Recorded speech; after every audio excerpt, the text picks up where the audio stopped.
ফাঁসি চাই, দৃষ্টান্তমূলক বিচার চাই।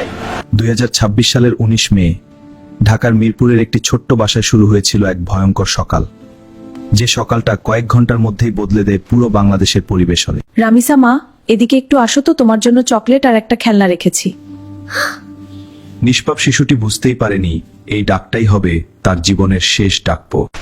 স্বপ্না আক্তার কৌশলে ছোট্ট রামিসাকে নিজেদের ফ্ল্যাটের ভিতরে নিয়ে যায়, আর ভিতরে অপেক্ষা করছিল মাতকাসক্ত সোহেল রানা।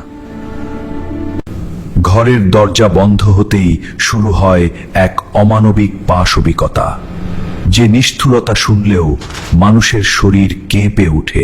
রামিসা, মা কোথায় গেলি? স্কুলে যাওয়ার কথা ছিল, এতক্ষণ তো হওয়ার কথা না।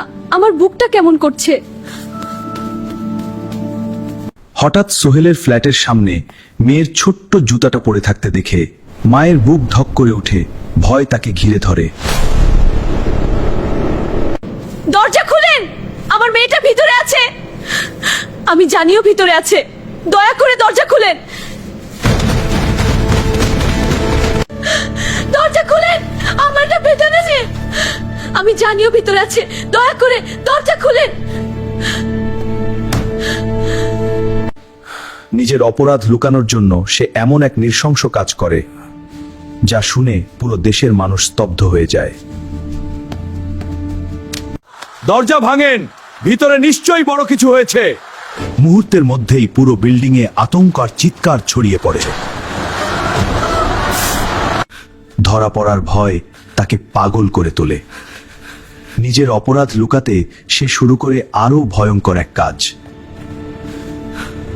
নিষ্পাপ শিশুটির দেহ গুম করার জন্য সে লাশ টুকরো টুকরো করার চেষ্টা করতে থাকে। দরজা খুলেন, এতক্ষণ কেন খুলছেন না? ভিতরে নিশ্চয়ই ভয়ঙ্কর কিছু হয়েছে।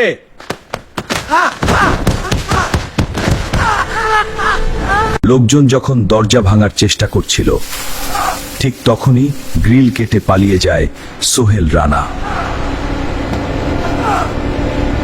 কিন্তু তার স্ত্রী স্বপ্না পালাতে পারেনি। জনতা তাকে ধরে পুলিশের হাতে তুলে দেয়। কেউ কিছু স্পর্শ করবেন না, পুরো ফ্ল্যাট ভালোভাবে তল্লাশি করা হবে। তারপর ঘরের ভিতরে যা পাওয়া গেল তা দেখে পুলিশ থেকে শুরু করে সবাই স্তব্ধ হয়ে যায়।